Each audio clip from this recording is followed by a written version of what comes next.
آپ کو معلوم ہے قرآن مجید میں سورہ انعام میں پورا قصہ بیان ہوا ہے. جس ماحول میں کہ حضرت ابراہیم نے آنکھ کھولی ہے وہ ماحول کون سا ہے؟ ہر طرح کا شرک وہاں پر انتہائی درجے میں موجود تھا. سورج اور چاند اور ستاروں کی پرستش، بتوں کی پرستش اور سیاسی شرک. بادشاہ کہتا تھا میں خدا ہوں. نمرود جو دعویٰ تھا فرعون کا وہی اس کا تھا.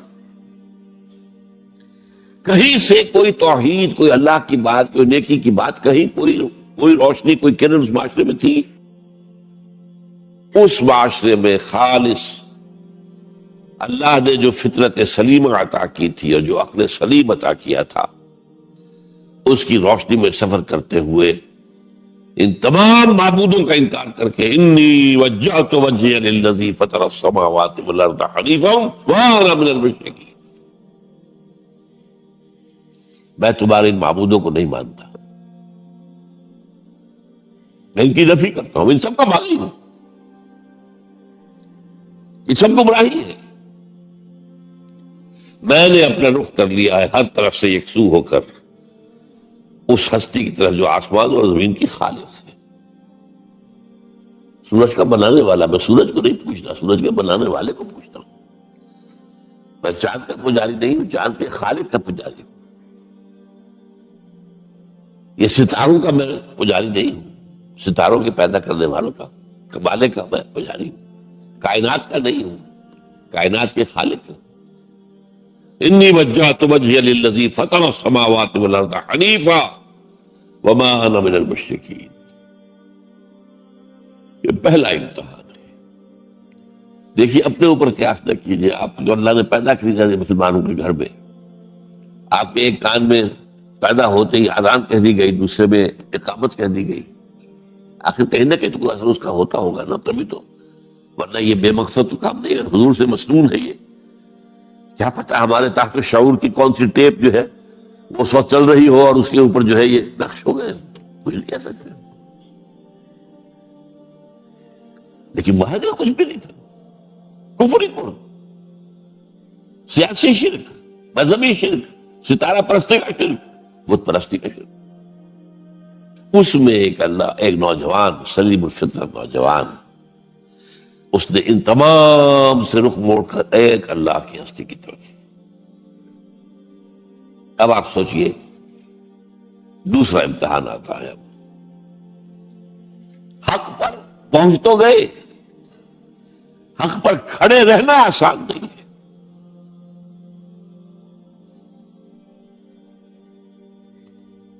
اس کے لیے امتحانات آئیں گے، آزمایا جائے گا. الف لام میم احسب الناس ان يتركوا ان يقولوا آمنا وهم لا يفتنون ولقد فتنا الذين من قبلهم فليعلمن الله الذين صدقوا وليعلمن الكاذبين. ہم تو آزماتے ہیں، تم نے کہہ تو دیا نبی اللہ.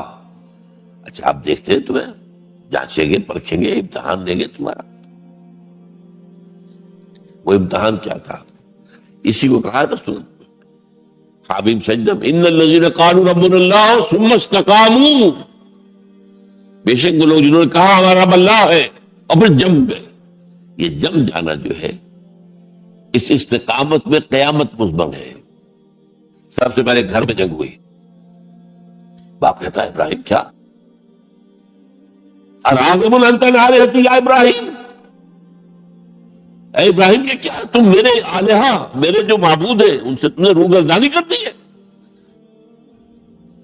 اور ابراہیم سمجھا رہے ہیں یا ابت، ابا جان انی قد جاءنی من العلم ما لم یأتک فاتبعنی اہدک صراطا سویا. ابا جان میرے پاس وہ علم آیا ہے جو آپ کے پاس نہیں آیا. مجھے اللہ نے وحی کے ذریعے سے ہدایت کاملہ عطا کر دی ہے، تو آپ کو میری پیروی کرنی پڑے گی. دیکھیے بات الٹی ہو رہی ہے. وہ باپ ہے، تم بیٹے ہو. وہ کہہ سکتا ہے میں نے اپنے یہ بال دھوپ میں سفید کیے، تم کل کے بچے. تم مجھ سے مانگ رہے ہو، مطالبہ کر رہے ہو. دلیل پہلے دی ہے.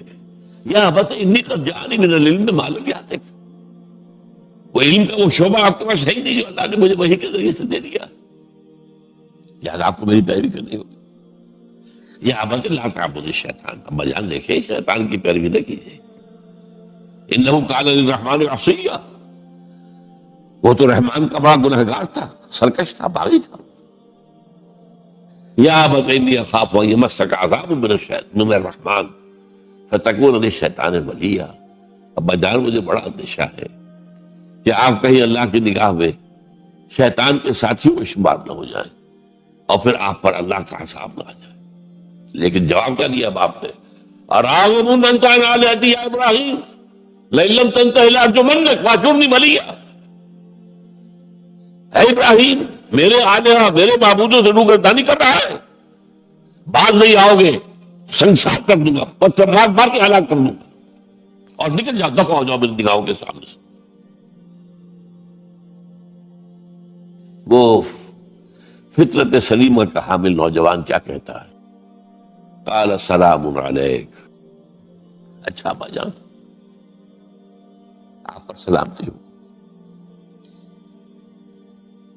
میں قال سلام علیک، میں جاتا ہوں، گھر چھوڑ کے جا رہا ہوں،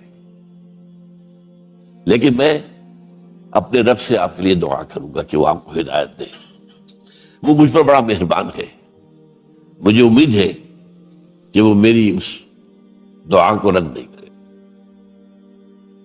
اب اس سے آگے بات بڑھی، ابراہیم سوچتے ہیں کہ ان لوگوں کے اوپر کوئی تیشہ زوردار مارنا ہوگا، یہ جاگنے کو تیار نہیں ہے۔ میں ان سے کہتا ہوں تو ہاں کہتے ہیں، ہاں ٹھیک تو کہہ رہے ہو تم، لیکن نہیں بھائی ہمارے آباء و اجداد کا دین ہے، اس پہ چلے آ رہے ہیں، کیسے چھوڑ دیں ہم؟ بات تو تمہاری ٹھیک لگتی ہے ابراہیم، تم بات تو صحیح کر رہے ہو، لیکن سورہ عنکبوت میں فرمایا مودۃ بینکم فی الحیاۃ الدنیا، حضرت ابراہیم نے کہا تم اپنے دنیا کی زندگی کی محبتوں کی وجہ سے جکڑے ہوئے ہو، ورنہ تمہیں معلوم ہے میں نے کھول دیا تم پر کہ یہ سب بکواس ہے، یہ تمہارے عقائد جو ہے بے بنیاد ہے، لیکن دنیاوی محبتیں یہ تعلق جو ہے تمہیں کھڑا کیے ہوئے ہیں۔ جب انہوں نے دیکھا کہ ان پر، مجھے اقبال کا شعر ہے کہ پھول کی پتی سے کٹ سکتا ہے ہیرے کا جگر، مرد ناداں پر کلام نرم و نازک بے اثر، مرد ناداں پر کلام نرم و نازک، اس کے اوپر تو وہ ہتھوڑا چلانا پڑتا ہے، وہ ہتھوڑا چلانے کی سوچی۔ ان کا کوئی تہوار آیا تھا جس میں جا کے باہر میدان میں جا کے کوئی پوجا کرنی تھی کسی خاص ستارے کی، اور پورا شہر خالی ہو جانا تھا۔ حضرت ابراہیم نے کہا میری طبیعت تو ٹھیک نہیں، میں تو آپ لوگوں کے ساتھ نہیں جاؤں گا، آپ جائیے۔ جب چلے گئے پورا شہر خالی ہو گیا۔ اب انہوں نے ہاتھ میں ہتھوڑا لیا، وہ بت خانے میں گھس گئے اور سب بتوں کو توڑ کے چورا چورا کر دیا۔ لیکن طبیعت میں ایک عجیب قسم کا ایک مٹھاس والا مزاح تھا، تو اس ایک سب سے بڑے بت کو چھوڑ دیا اور اس کے کندھے پر وہ تیشہ رکھ دیا۔ اب جو وہ رات کو واپس آئے ہوں گے، آپ سوچئے ذرا، آج بھی ہندوستان کے شہر متھرا میں یا بنارس میں کہیں بتوں کے ساتھ کے کوئی حشر کر دے تو کیا قیامت آئے گی؟ کیا کیا؟ بل فعل ھذا بآلہتنا، کون ہے وہ جس نے ہمارے معبودوں کا یہ حشر کیا ہے؟ بہت کچھ کر کے کچھ لوگ ہاں ہم سنتے تھے، ایک نوجوان جو ہے وہ کوئی ان کا ذکر کیا کرتا تھا ان بتوں کا کہ ان میں کچھ نہیں ہے، کچھ نہیں ہے، کچھ باغیانہ خیالات کا اظہار کیا کرتا تھا وہ ابراہیم۔ بلاؤ، حاضر کیا گیا، یا ابراہیم آلتا فالتا ہے نا، کیا تم نے یہ مجھے کیا پوچھو، اس بڑے بت سے پوچھو، اس سے پوچھو، بھائی سارے ٹوٹے ہوئے یہ سالم کھڑا ہے۔ اور نمبر 2 جسے کہتے ہیں پولیس کی اصطلاح میں آلہ واردات، قتل کیا تھا تو کس چیز سے کیا تھا وہ بھی برآمد ہو گیا، وہ چھری بھی مل گئی ہے، اس پر خون کے دھبے بھی ہیں، اور آج تو ہم کو معلوم ہے کہ خون کے قطرے سے بھی پتہ چل جاتا ہے کہ کس کا خون تھا۔ جنریٹکس کے ذریعے سے، تو اس نے کیا ہوگا. تو کہ ابراہیم عقل کے ناخن لوگ ان سے پوچھیں، یہ بات کرتے کوئی افل لکم، تو ہے تم پر، تم پوچھتے ہو ان کو جو بات تک نہیں کر سکتے، جو اپنا دفاع نہیں کر سکتے، جو اپنے آپ کو بچا نہیں سکتے. ایک عام انسان بھی دفاع کرتا ہے اپنا. فَرَجَعُوا إِلَىٰ أَنفُسِهِمْ، اب انہوں نے اپنے اندر دلوں کی طرف دھیان کر کے سوچا کہ واقعی ابراہیم صحیح کہتا ہے. لیکن پھر لوٹے، پھر وہ عصبیت، پھر وہ آباء و اجداد کے ساتھ تعلق، پھر وہ معاشرتی نظام. انہوں نے کہا بس اس کو قتل کرو، اس کو ختم کر دو. یہ اس کو فیس کرنا، آپ سوچ لیجیے کتنے بڑے امتحان کی بات تھی، کتنے بڑے جھگڑ کی بات تھی. اچھا چونکہ وہاں نظام بھی تھا، بادشاہ کے دربار میں حاضری ہو گئی. ابراہیم ہم نے سنا تم ہمارے سوا کسی کو خدا مانتے ہو؟ جی ہاں. کون ہے وہ خدا؟ فرمایا میرا رب وہ ہے جو زندہ رکھتا ہے اور مارتا ہے. ربی الذی یحیی و یمیت، قال عنہ وحی یمیت، میں بھی زندہ رکھتا ہوں اور مارتا ہوں. فوراً جو ہے حکم دیا، جیل خانے سے 2 قیدیوں کو بلایا، ایک کی گردن اسی وقت مار دی، دیکھو میں نے مروا دیا کہ نہیں، میں نہیں، میرے پاس اختیار. اور ایک کا جاؤ اسے چھوڑ دی. تو میں خدا ہوا کہ نہیں؟ حضرت ابراہیم نے سمجھ لیا کہ اب یہ جس قسم کی کچھ بحثی میں آگے آئے، یہاں بھی کوئی ہتھوڑا چلانا پڑے گا. فرمایا فإن اللہ یاتی بالشمس من المشرق فأت بہا من المغرب، میرا رب وہ ہے جو مشرق سے نکالتا ہے سورج کو، تم خدا ہو تو ذرا مغرب سے نکال کے دکھاؤ. فبہت الذی کفر، تو وہ جو کافر تھا مبہوت ہو کر اب کیا کہیں، آئے بائیں شائیں. فبہت الذی کفر. لیکن میں یہاں پہ جو زور دے رہا ہوں، آپ اس ہمت، اس قوت ارادی کا اندازہ کیجئے کہ جو ایک بڑے زبردست بادشاہ کے سامنے کھڑے ہو کر یہ بات کر رہا ہے، اور ڈٹ کر کرا رہا، آنکھوں میں آنکھیں ڈال کر کر رہا ہے. ان الذین قالوا ربنا اللہ ثم استقاموا تتنزل علیہم الملائکۃ الا تخافوا ولا تحزنوا وابشروا بالجنۃ التي کنتم توعدون. یہ کیفیت. تو پہلا امتحان تو ہے ان مادی غلافوں میں لپٹے ہوئے ہونے کے باوجود حق کو پہچان لینا. اس مادی کائنات میں گم نہ ہو جانا، اس سے ماورا، اس سے بلندتر ہو کر اس ہستی کو پہچاننا جس نے اس کو پیدا کیا. انی وجہت وجہی للذی فطر السماوات والارض حنیفا وما انا من المشرکین. پھر اس پر قائم رہنا،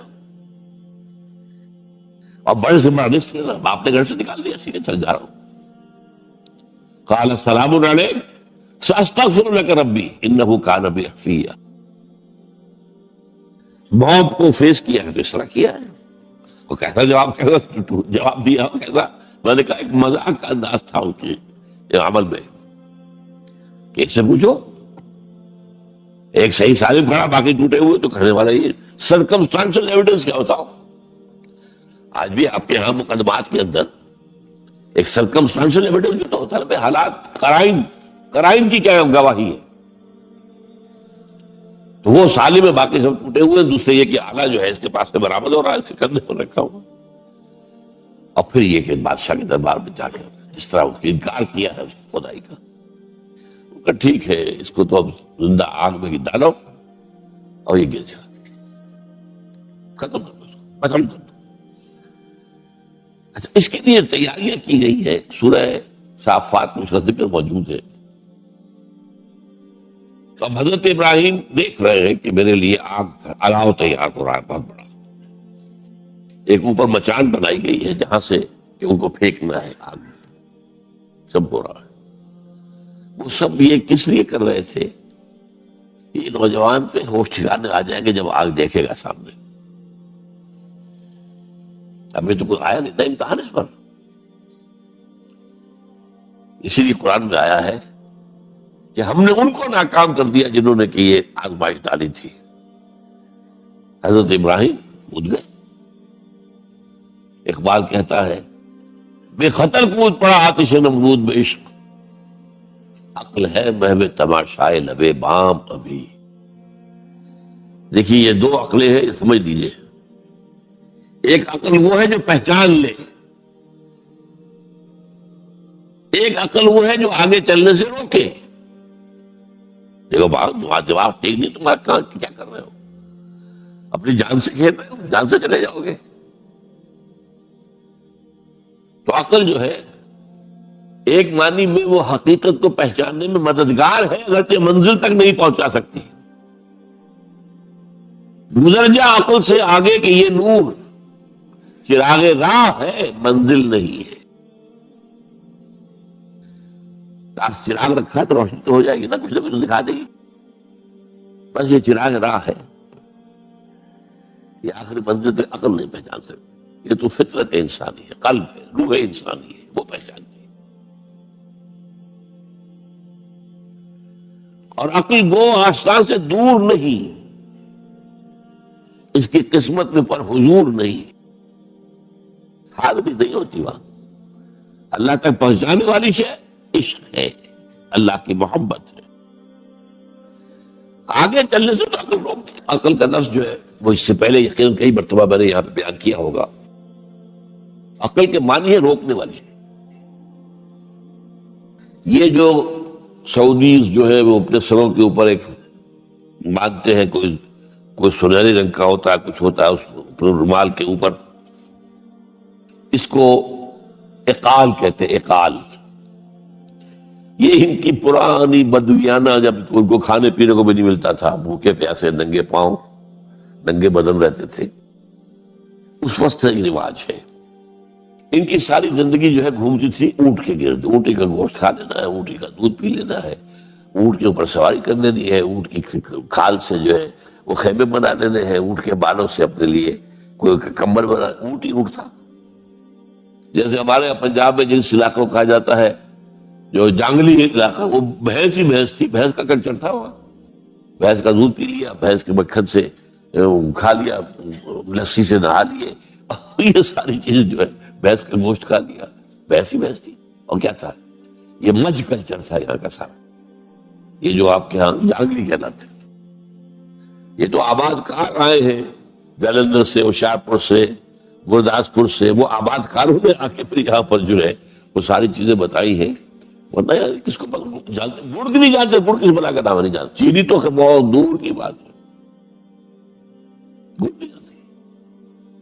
تو ان کا یار کیا معاملہ تھا؟ اونٹ ہے۔ اب اونٹ کا یہ ہے کہ جب آپ بدو سواری کر کے جا رہا ہے، ایک جگہ پر اترا ہے، اسے پیشاب کرنا ہے، کچھ اور کرنا ہے، اب اس خطرے سے کہ کہیں اونٹ بھاگ نہ جائے، اس کے ایک گھٹنے کو ایک رسی سے باندھ دیتا تھا۔ اب 3 پاؤں رہ گئے، 3 پاؤں سے اچک تو سکتا ہے، وہ بھاگ تو نہیں سکتا۔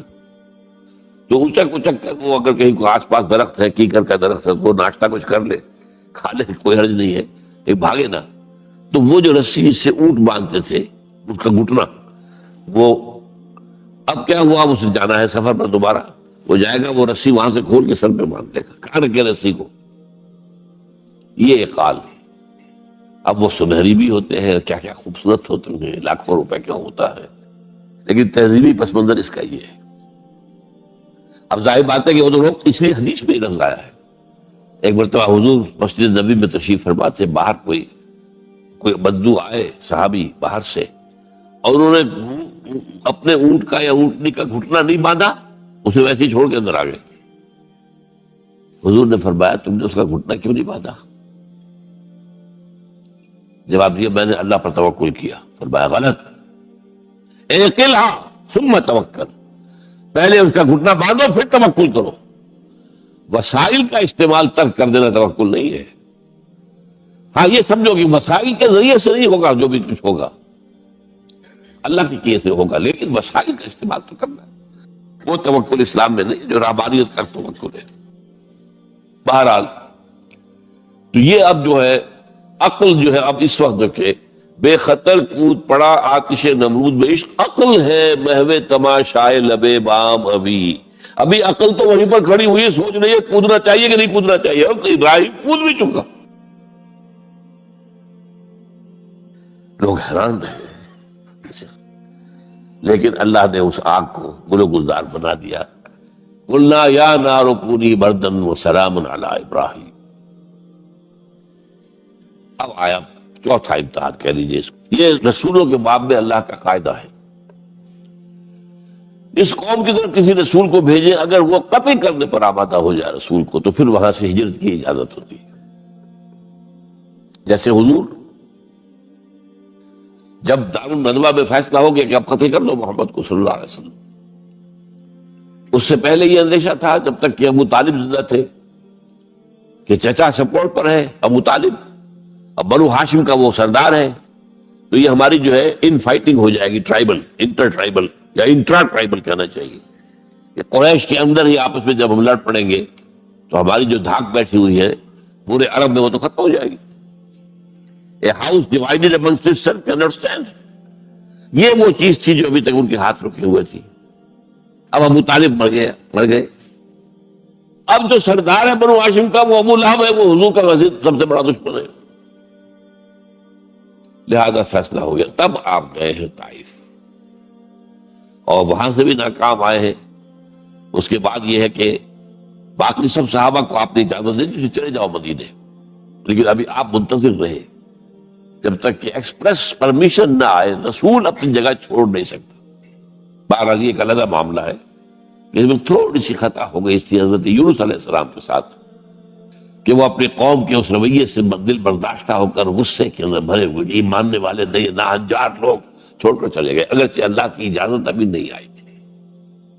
یہی وجہ ہے اللہ نے انہیں سزا دی. مچھلی کے پیٹ میں رہے، وہاں وہ استغفار کرتے رہے، لا الہ الا انت سبحانک انی کنت من الظالمین.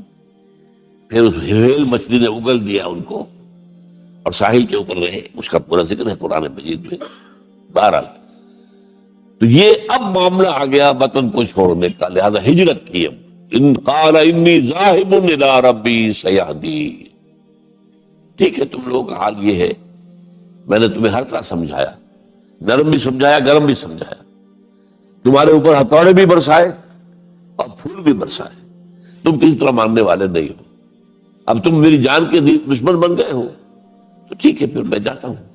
انی ذاہب الی ربی سیہدین رب ہب لی من الصالحین. ایک دعا اور نکل آئی اس وقت سے، اللہ مجھے صالح اولاد عطا فرما.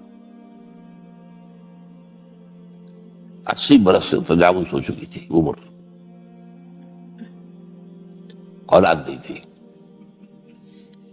آپ کے اپنے خاندان سے تھی جو اہلیہ تھی سارا رضی اللہ تعالی عنہ، بانج نہیں ہے، اولاد نہیں ہوئی، اللہ کی مرضی.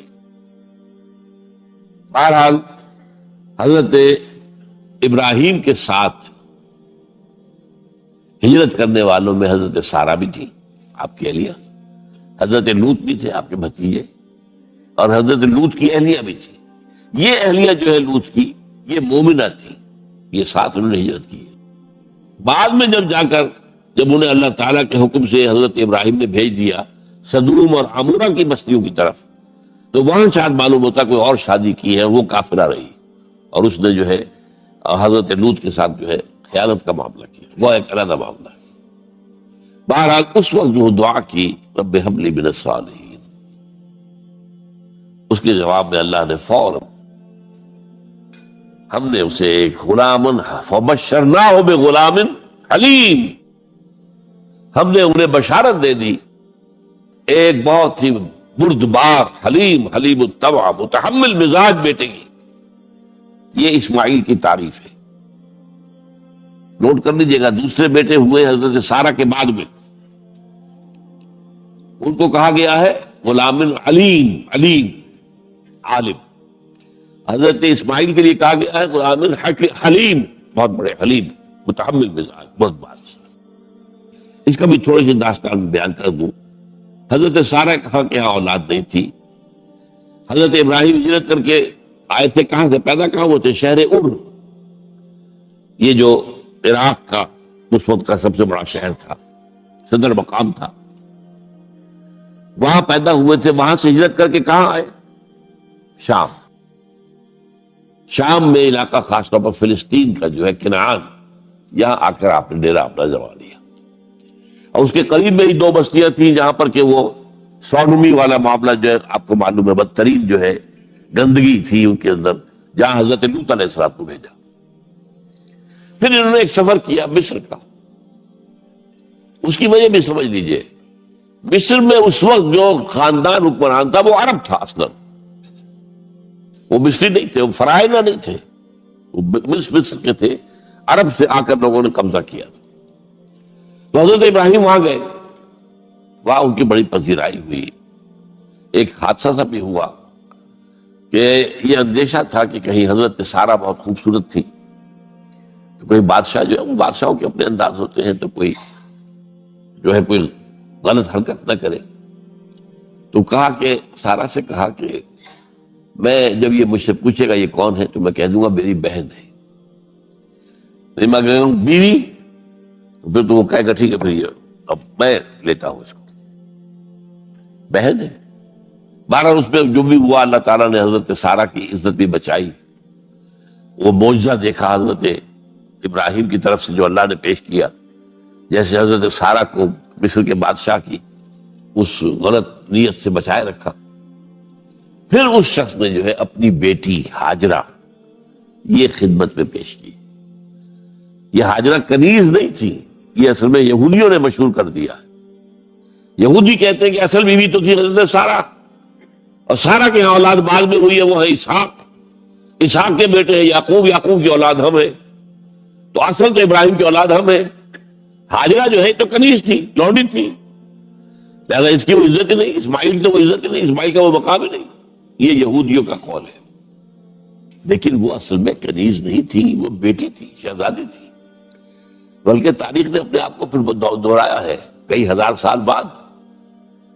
حضور نے صلح حدیبیہ کے بعد جب خطوط لکھے ہیں دعوتی بادشاہوں کے نام، شہنشاہ ایران، شہنشاہ روم، مقوقس مصر، نجاشی حبشہ، خطوط لکھے، تو مقوقس جو ایک طرح کا بادشاہ تھا، پیٹریارک تھا، جو الیگزینڈریا کا، اس نے اکرام کیا حضور کے جو سفیر کا، ان کا بڑی عزت کی، احترام کیا، اور پھر حضور کی خدمت میں دو جو ہے خواتین کو بھی بھیجا۔ اب اس زمانے میں یہی روایت دنیا کے چلتے تھے، اور یہ گھوڑا بھیجا دلدل، وہ جو حضور صلی اللہ علیہ وسلم کا بہترین گھوڑا تھا، تو انہی میں سے ایک کنیز جو ہے ان سے حضور نے نکاح کیا، ماریہ قبطیہ، اور ماریہ قبطیہ سے اللہ نے اولاد دی حضور کو عمر کے آخری درجے میں۔ حضرت ابراہیم نام رکھا ان کا۔ نوٹ کیجیے، سائیکل مکمل ہو رہا ہے۔ ابراہیم گئے تھے مصر، وہاں سے ہاجرہ آئی، اور اس سے اسماعیل ہوئے، اسماعیل سے یہ ساری نسل چلی، محمد پیدا ہوئے، محمد کے نکاح میں پھر مصر سے آئی ہوئی ایک خاتون آئی ہے ماریہ قبطیہ، ان سے جو پیدا ہوئے ان کا نام ابراہیم رکھا۔ تو یہ گویا کہ یہ ایک عجیب سائیکل ہے۔ بہرحال لیکن جب حضرت سارہ نے دیکھا کہ میرے ہاں تو اولاد نہیں ہو رہی، تو حضرت ابراہیم سے کہا کہ میں آپ ہاجرہ کے ساتھ آپ جو ہے ذر و شوقت معاملہ قائم کر لیجئے، تو اللہ آپ کو ان کے ذریعے سے اولاد دے دے، مجھے تو امید نہیں ہے کہ میرے ہاں اولاد ہو۔ تو اس پر حضرت ابراہیم نے ان کے ساتھ وہ رشتہ قائم کیا، اور اللہ نے اسماعیل جیسا بیٹا دے دیا۔ اب اللہ تعالیٰ نے حکم دیا ہاجرہ اور اپنے اس بیٹے کو لے جاؤ، اور جاؤ وہاں بواد غیر ذی زرع، جاؤ وہاں حجاز کی اس وادی کے اندر، وادی غیر ذی زرع، وہاں ان کو چھوڑو۔ اب یہ امتحان دیکھیے، توکل کا امتحان۔ حضرت ابراہیم لے آئے، کوئی متنفس نہیں، کوئی گھاس تک پیدا نہیں ہو رہی، کوئی درخت کا ہونا تو اور بڑی بات ہے کہ کہیں کھجور کا درخت ہو یا کوئی اور درخت ہو، پانی نہیں، پانی کا ایک مشکینہ تھا ابراہیم کے پاس، وہ چھوڑ دیا، کچھ کھجوریں تھی وہ دے دی اور چلے۔ حاجرہ پوچھتی ہمیں کس کے پاس سارے چھوڑ کے جا رہے ہیں؟ کہنے لگے اللہ کے۔ یہ ہے توکل، اللہ کا حکم ہے، دعائیں مانگ کر رب ہب لی من الصالحین فبشرناہ بغلام حلیم۔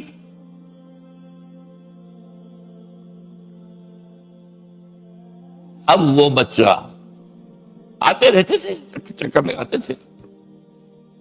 فلما بلغ معه السعی، جب وہ بچہ اسماعیل ان کے ساتھ بھاگنے دوڑنے کے قابل ہو گیا،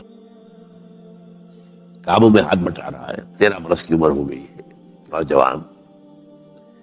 اندازہ کیجئے 100 برس کی عمر، بوڑھا آدمی، اولاد اب تک ہوئی نہیں تھی، ایک اولاد مانگ مانگ کر دعا سے اللہ سے لی ہے.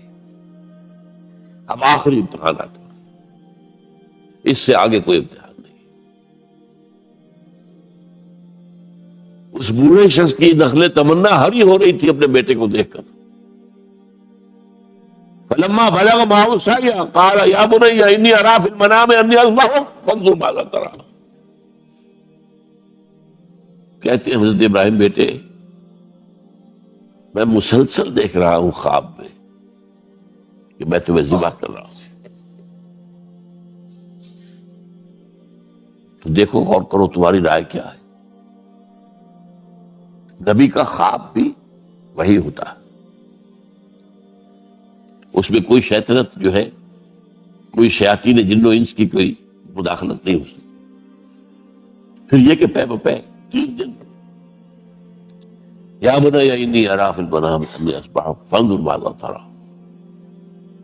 اب جواب سنیے، وہ حلیم، یا ابت افعل ما تؤمر ستجدنی انشاءاللہ من الصابرین. ابا جان کر گزریے جو آپ کو حکم ہو رہا ہے. تومر ابرتا نہیں، تومر حکم ہو رہا ہے. جب 3 دفعہ آپ کو یہ حکم ہو گیا اللہ کی طرف سے تو پھر دیر کائے میں. یا ابت افعل ما تؤمر ستجدنی انشاءاللہ من الصابرین. آپ مجھے انشاءاللہ صابر پائیں گے. یہ وہ صابر اور حلیم ہونے کی شان ہے، جان دینے کے لیے تیار. اب یہاں بھی دیکھیے کہ یہودیوں نے اتنی تحریفیں کی ہے. وہ ذبیح اللہ حضرت اسحاق کو کہتے ہیں. یہ بعد میں حضرت اسحاق پیدا ہوئے ہیں، 13 سال بعد، 100 برس کی جب عمر کی حضرت ابراہیم کی تب ہوئے. اب وہ کہتے ہیں کہ ذبیح اللہ جو ہے وہ اسحاق ہے، اسماعیل تھے. مروہ پہاڑی، جو مروہ اور یہ موریا، وہاں پر بھی انہوں نے ایک پہاڑی کا نام رکھ دیا مروہ. وہ کہتے ہیں یہاں پر اسحاق کو ابراہیم نے ذبح کرنے کی کوشش کی. سب پاس ایک بڑی عمدہ کتاب مولانا فراہی رحمۃ اللہ علیہ کی تھی، عربی، پھر اس کا ترجمہ ہوا، الرأی الصحیح فی من هو الذبیح. عربی میں کتاب تھی کہ ذبیح کون تھا، اسماعیل یا اسحاق، اس کے بارے میں صحیح رائے کیا ہے. یہ اس کتاب کا موضوع ہے. تو انہوں نے تورات کے حوالے سے ثابت کیا ہے. اصل میں ہوتا کیا ہے، چور لاکھ چیزیں چھپا بھی جائے اپنی تو کہیں نہ کہیں کلو چھوڑ جاتا ہے. آخر تفتیش ہوتی ہے، پولیس والے بھی جانتے ہیں کہیں نہ کہیں سے کوئی نہ کوئی کلو جو ہے، اب ساری چیزوں کو سمیٹنا مشکل ہوتا ہے اس کے لیے. تو اس کے اندر وہاں کلو موجود ہے، اسحاق اس کے اندر تورات کے اندر جس سے ثابت ہوتا ہے، انہوں نے ثابت کیا. الرأی الصحیح فی من هو الذبیح، اس کا میں نے ترجمہ شائع کیا تھا جب میں نے ابتدا کی ہے لاہور میں آ کر اپنے کام کی 1965 میں. تو دارالاشاعت اسلامیہ میں نے قائم کیا تھا اپنا ایک دارالاشاعت پبلشنگ ہاؤس، اس سے وہ کتاب شائع کی تھی میں نے. اب بھی وہ چھپتی ہے، اب وہ اور پبلشر ہیں ان کے، وہ چھاپ رہے ہیں. بہرحال تو حضرت اسماعیل جو ہے وہ ذبیح اللہ ہے. اللہ نے جب لٹا دیا، فلما اسلما وتلہ للجبین. اب یہاں پر ذرا نوٹ کیجئے، اسلما، جب دونوں نے اسلام کا مظاہرہ کیا، وہ جو میں نے کہا تسلیم، سر تسلیم خم ہے جو مزاج یار میں آئے. بوڑھا باپ چھری لے کر تیار ہو گیا ہے، اور جوان بیٹا گردن ڈال کر بس صرف ایک احتیاط کی ہے کہ پیشانی کے بل لٹایا ہے تاکہ چہرہ سامنے نہ رہے. سیدھی بات، چھری چلاتے ہوئے چہرہ اوندا بولتا دلہ للجبین، پیشانی کے بل انہوں نے لٹا دیا اور پھر چھری چلائی. لیکن اللہ نے پکار کر کہا، یا ابراہیم قد صدقت الرؤیا انا کذالک نجزی المحسنین. اے ابراہیم بس تم نے اپنا خواب پورا کر دیا. میں نے آج سے بہت پہلے مضمون لکھا تھا اس پر، تو میں نے کہا تھا جس کا امتحان لیا جا رہا تھا وہ فیل نہیں ہوا، ممتحن کو بس کرنی پڑی، اللہ کو بس بس بس۔ ان ھذا لھو البلاء المبین، اے ابراہیم واقعی در یہ بہت بڑی آزمائش تھی، اس میں تم پورے اتر گئے ہو۔ یہ میں نے آپ کے سامنے زندگی کا جو پورا ایک نقشہ ہے ابراہیم کا، ہر قدم پر امتحان، ہر قدم پر امتحان، ایک سے ایک کڑا امتحان، ایک سے ایک بڑا امتحان، اور آخری امتحان یہ تھا ان ھذا لھو البلاء المبین۔ جب ممتحن یہ کہتے بھائی بات تم بہت مشکل، پرچہ واقعی میں نے بہت مشکل سیٹ کیا تھا، کمال ہے تم نے بہت عمدہ حل کیا، تو اس سے بڑی شاباش کیا ہوگی؟ لیکن اس کے ساتھ یہ ہے کہ اب اگلا موضوع آ رہا ہے میرا، جہاں تک تو معاملہ آ گیا، یہ قربانی جو ہے اس کو پھر ہمیشہ کے لیے اب سنت ابراہیم کے طور پر جا باقی رکھا گیا۔ این اس وقت جنت سے ایک میڑا ان کی جگہ آ گیا، حضرت اسماعیل کو کوئی قدم نہیں پہنچی، کچھ بھی نہیں، میڑا ذبح ہو گیا۔ اور وہ قربانی ہے جو آج پوری دنیا میں اس وقت سے لے کر ترکنا علیہ فی الآخرین، ہم نے اس کی یہ یاد ہے، یہ قربانیاں جو آپ دیں گے یہ کیا ہے؟ حضور سے پوچھا گیا ما هذه الاضاحی یا رسول اللہ، اے اللہ کے رسول یہ اضاحی کیا ہے، یہ کیا ہے، یہ جو ہم قربانیاں دیتے ہیں کیا ہے؟ قال سنت ابیکم ابراہیم، یہ تمہارے باپ ابراہیم کی سنت ہے، اس کو زندہ رکھا ہے اللہ نے، ان کے اس امتحان کی کامیابی کو اس کا جشن منایا جا رہا ہے، ہر سال لاکھوں کا کروڑوں جانور جو ہے اللہ کے نام پر ذبح ہو رہے ہیں۔ یہ وہ اسماعیل کی قربانی کا جو ہے یہ جشن ہے جو منایا جا رہا ہے۔ البتہ یہاں میں ایک بات کہہ دوں، علامہ اقبال نے ایک شعر میں شاعرانہ ایک ہوتا نا تصور، ایک اس میں ایک بات کہی ہے جو میرے خیال میں مناسب نہیں ہے۔ شعر تو بہت اچھا ہے، غریب و سادہ و عجیب، غریب و سادہ و رنگی ہے داستان حرم، نہایت اس کی حسین ابتدا ہے اسماعیل۔ یہ بہت سے لوگوں کو بہت شعر پسند آتا ہے، خصوصاً شیعہ بھائیوں کو تو بہت ہی پسند آئے گا، کہ وہ جو قربانی اسماعیل کی ہو رہی تھی اور نہیں ہوئی تھی، وہ قربانی ہے جو حسین کی ہوئی ہے کربلا کے اندر۔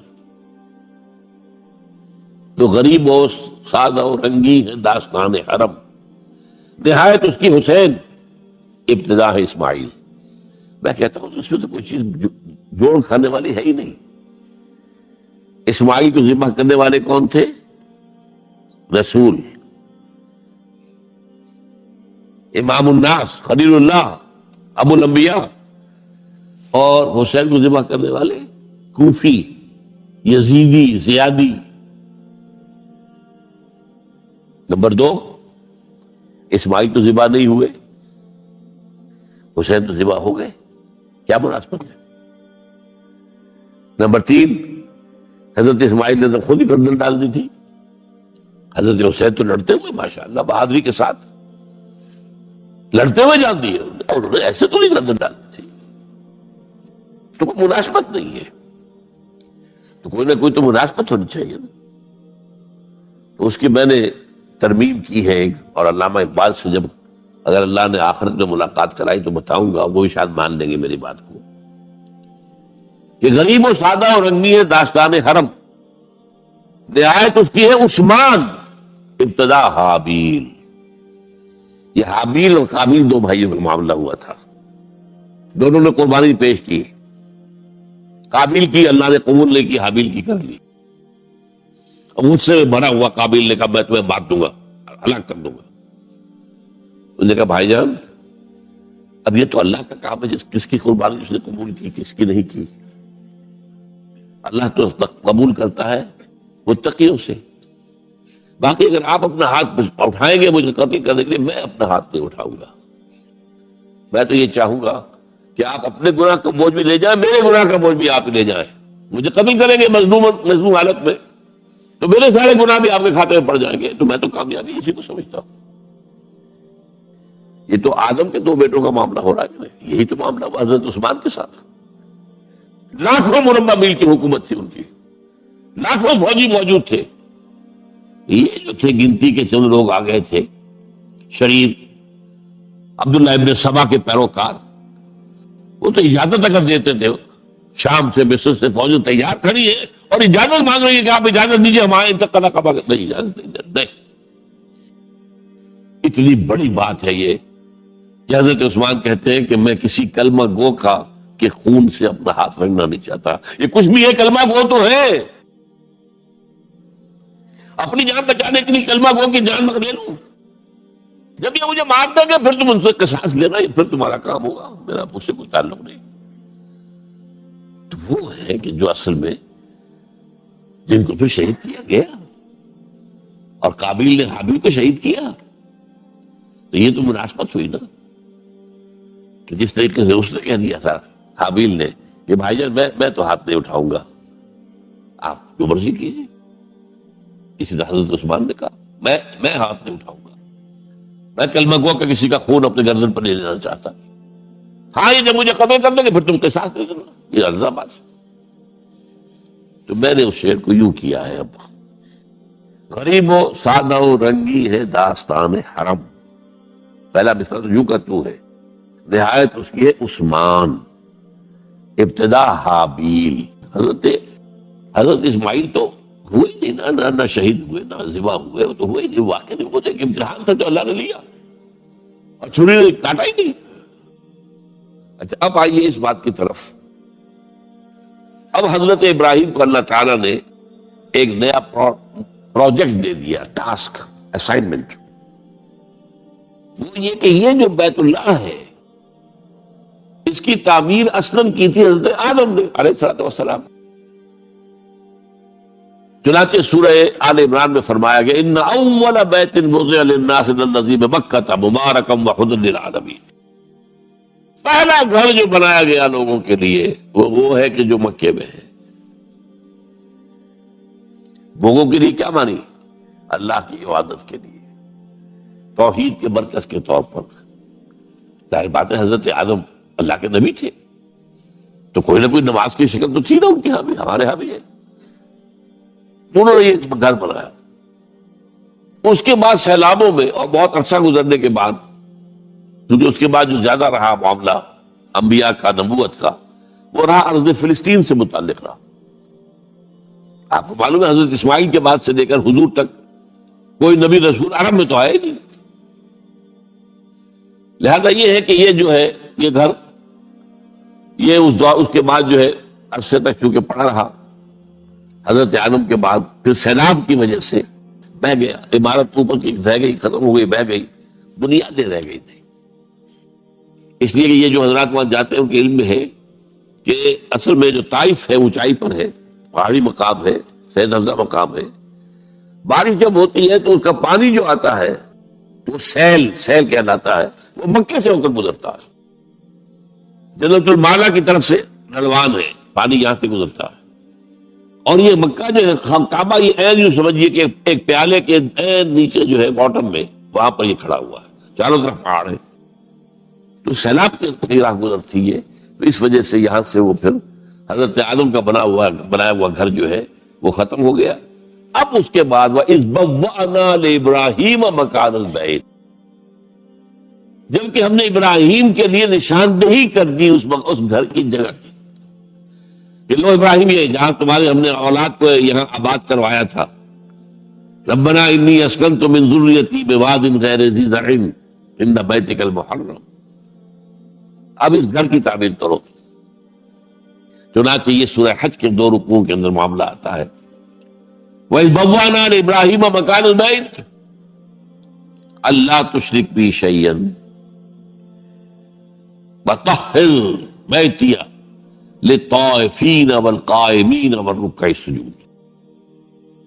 اب یہ گھر تعمیر کرو ہمارا بیت اللہ اور اس گھر کے اندر صفائی ستھرائی رکھو پاک رکھو اس کو شرک کی آلودگی سے بھی پاک اور ویسے بھی کوڑا کرکٹ نہ ہو ڈھیر نہ ہو تاکہ اگر کوئی میرے بندے یہاں آئے رکوع و سجود کے لیے تو ایسا نہ ہو کہ کوڑا پڑا ہوا ہو بدبو آ رہی ہو کوئی اور غیرت پڑی ہوئی ہو. جب یہاں کھڑے ہو یہاں اعتکاف کریں عاکفین کیونکہ اس میں سورہ بقرہ میں جو ہے 2 کا ذکر ہے. وَعِدْنَا إِلَىٰ إِبْرَاهِيمَ وَإِسْمَاعِيلَ أَن طَهِّرَا بَيْتِيَ لِلطَّائِفِينَ وَالْعَاكِفِينَ وَالرُّكَّعِ السُّجُودِ. باپ بیٹے دونوں کو حکم دیا جا رہا ہے. یا سورہ حج میں 1 کا ذکر ہے. وَإِذْ بَوَّأْنَا لِإِبْرَاهِيمَ مَكَانَ الْبَيْتِ أَلَّا تُشْرِكْ بِي شَيْئًا وَطَهِّرْ بَيْتِيَ لِلطَّائِفِينَ وَالْقَائِمِينَ وَالرُّكَّعِ السُّجُودِ وَأَذِّنْ فِي النَّاسِ بِالْحَجِّ.